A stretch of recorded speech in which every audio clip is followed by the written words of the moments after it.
I look for ways to open up doors because I know if I don't figure out a way to open up a door for my people, for those who like to grind and be independent, then there won't be no door open for us because it seems like ain't nobody else doing it.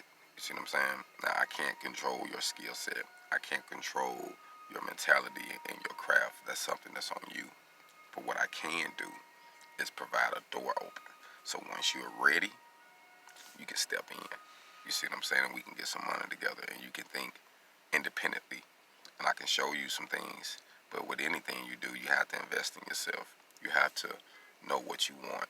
You have to invest in your skill set. You have to invest in your ability to be independent. So that way, when these doors open, you don't have to get ready because you stay ready.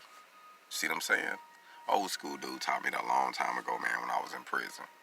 He was like, son, you know, a lot of these cats say when they get out, they're going to do this and that and that and that. Well, what about the time that you got right now? What are you doing with this time? And it just made me think like, damn. He said, how are you going to utilize this time? So you know what I did? I got my GED. I went to Votech and got combination of welding. It took me about 14 months. I went to small business management and learned how to start businesses through college. That took me about 8 to 10 months.